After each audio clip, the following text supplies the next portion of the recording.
Notre thème, pourquoi ma souffrance est-elle continuelle? Test de base, Jérémie chapitre 15, verset 18. Pourquoi ma souffrance est-elle continuelle? Pourquoi ma plaie n'est-elle douloureuse et ne veut pas se guérir? Il arrive que les enfants de Dieu traversent des périodes difficiles, se demandent pourquoi les problèmes ne finissent-ils pas? Pourquoi les prières semblent sans réponse?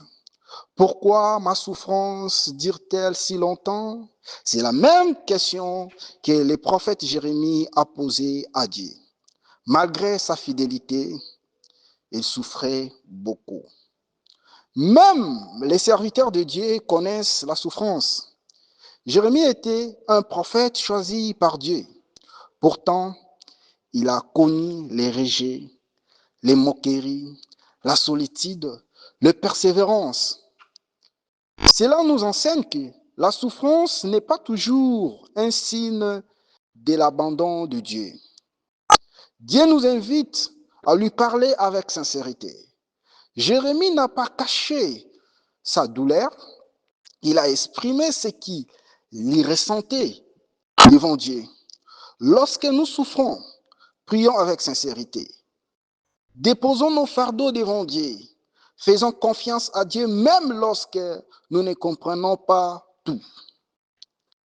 Dieu a un plan au milieu de la souffrance.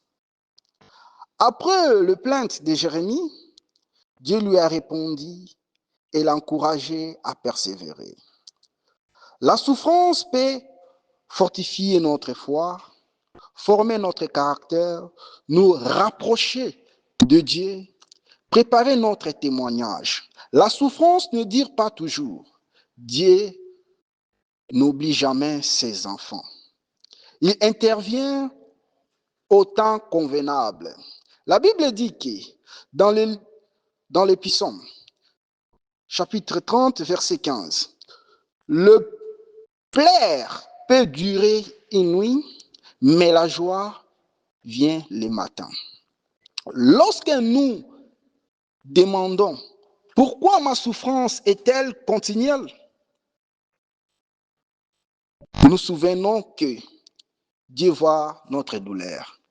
Dieu attend nos prières. Dieu agit même quand nous ne le voyons pas. Dieu transformera notre souffrance en témoignage.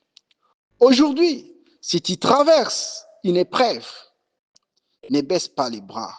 Continue à faire confiance au Seigneur, car celui qui a commencé une bonne œuvre en toi l'achèvera.